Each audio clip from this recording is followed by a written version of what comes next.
Hey guys, what is up? It's your boy, Sauce and Wes, bringing it back that one-of-a-kind quality-ass content. Quality content. We got some Battlefield 5 gameplay rolling up in the background here. And before I get too far into this video, I want to thank you all so much for helping me reach 55 subscribers last month. It's crazy how fast this channel's growing, and I'm happy to know that you all are enjoying this quality content that I'm bringing you guys. It means a lot to me. It brings me more joy with every video I upload. If you're new to the channel, be sure to check out my other crazy life stories if you enjoy this one. My first video about how I got caught smoking during class during the 10th grade has 21 likes right now. If you haven't watched it already, I highly recommend you do. But hey, I'll leave that all up to you guys whether you want to watch it or not, because you're already awesome enough for sticking with me through the first part of this video. So without further ado, this story takes place in Wilmore over 2 years ago, back in early February of 2017, or more commonly known as the OG Sauce and Wes days. I cannot remember the exact day, but I knew it took place during the weekend. So it's a Friday, and we get out of school, and I make plans with a friend of mine named, we'll say his name's Big Chunk, who's still one of my good friends to this day. Aiden, if you're watching this, man, I love you, bro. Good times. So me and Chunk are chilling at his house, and, well, his parents at the time were probably the most insanely strict, stereotypical, overprotective parents on the face of the earth. In other words, when he had a friend over, like me, we couldn't even play video games till after 10 because his parents were going to bed. We couldn't eat candy, man. Like, we had an 8 o'clock curfew. And I'm just sitting here like, what? Anyways, I remember we're chilling in his room, vaping it up. And it starts getting late, we're getting bored, not even tired, just really bored. Now, he just happened to have some sage that he whipped out at about this time, so we ended up rolling a couple joints, and here's where it gets good. It's about midnight by now, and in order to get outside so we could smoke, we have to sneak downstairs, past these dogs, without waking them up. Well, spoiler alert, we ended up waking them up. Now, this dog was mean. It was small, but it was mean. I'll slide a clip in of the dog whenever we were trying to sneak out here.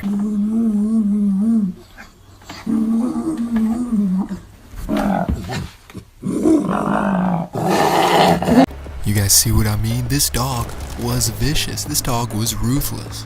But all I really had to do was just pet him, so it was good. It was all good. So aside from the dogs, we had to open up this door that was loud.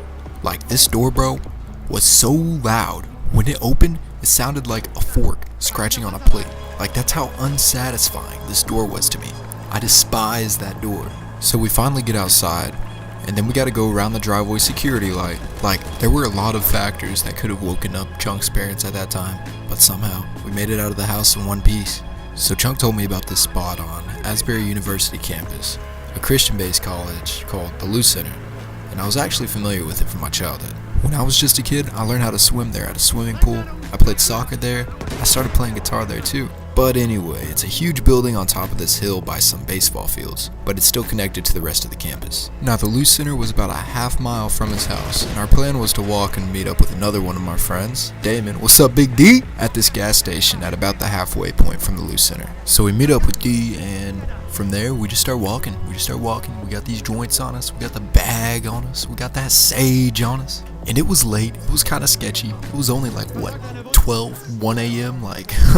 And we're walking, we pick up some candy from the gas station, get a couple drinks, and then we're on our way up to the Lou Center. Now let me just add this as a little side note, you know, I do not recommend climbing on top of college campus buildings. It's, we actually saw a pallet, alright, there was this pallet that was against this brick wall, and we used that to climb onto the roof to get to where we were going, which was on top of the Lou Center. Now we finally get up there, and I remember we were just messing around. We were like jumping over, doing some like hardcore parkour type stuff. You know, hey, we were young, had a lot of fun with it. And we get to this spot on top of the roof, and it is absolutely beautiful. Like, I'm talking, the stars were out. There were no clouds. It was a full moon. You could see everything from like miles around. Like, it was such a nice view. So we're sitting here for about 20 minutes now. We spark up the sage, and Chunk looks at me and he's like, "Hey man," and I was like, yo, what's cracking? And he goes, "Bet you won't Wu-Tang that joint, my guy." So me being that junior high school jabroni you all know and love, I was like, "Give me that shit." So I end up doing it. I take it like a champ. I feel like $1,000,000 right now. And then I get this feeling in my stomach, and I'm just like, oh shit. And then I run to the side of this building, right? Like, it isn't too far away from me, but I run, I jump, I do a jump. I don't run, I just jump. And then I just spew off the side of this building. Like, it was nasty. Let me know down in the comment section below if you ever threw up off the side of a building before. Just me? Okay. But anyways, we're sitting here baked. I just threw up. We're tripping about that. We're like, how? What? That's, wow. You just threw up off the roof of the Lou Center. Like, what? How are you feeling right now? And I was like, I feel sick. And then it was about that time where we saw this small group of people, maybe of about 4 or 5 of them. There might have been about 4 or 5 of them. They looked like college students. And they start walking toward us in the parking lot. Like, we're on top of the roof. We can oversee the parking lot. And we saw them from there. And at that point, we didn't really know what to do. Like, should we get down? Should we hide? Like, I remember Chunk was hiding. And we just kind of sat there and we were like watching them. And about 10 minutes go by without seeing these guys. And we're just chilling. We're talking on top of the roof.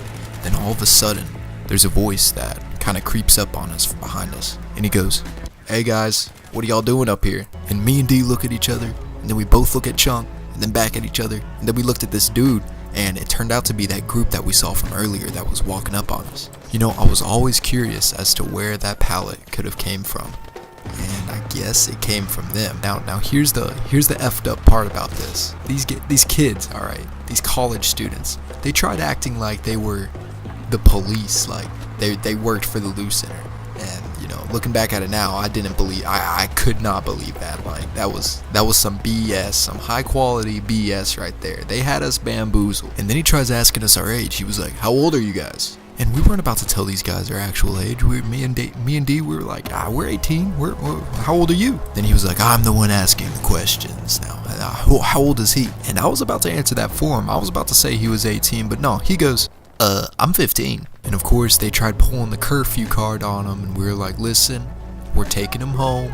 No big deal, just let us out. And we'll be on our way. You guys can do whatever the hell you guys want to do up here. Like, I don't care. And he was like, well, as a worker of the Lou Center, I should really be turning you guys in, but if you guys got 10 seconds to get the hell off the top of this building. And I was like, alright, whatever, we're on our way. You know, at this point, I'm kind of heated because I knew dang well, that they were college students and they did not work for the Lou Center whatsoever. So it's about at this time where me and Chunk and Big D have to split up, and this is where it gets really sketchy.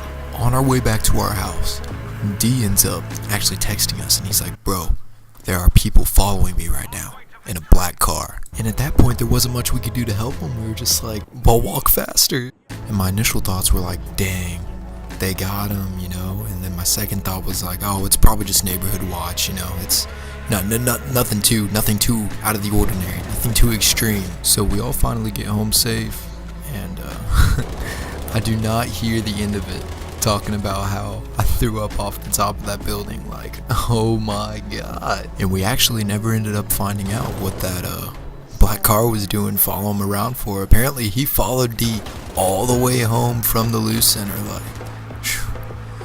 spooky man, just straight up spooky. But anyway guys, thank you so much for watching this video. Leave a like and comment down below if you enjoyed. I will always be posting on here monthly, weekly, who knows, it's a surprise.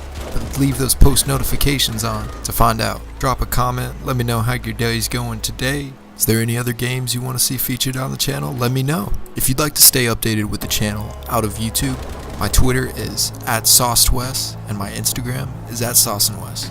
I'll be sure to leave the link down in the comment section for you guys. And lastly, please check out my other videos. It helps me out.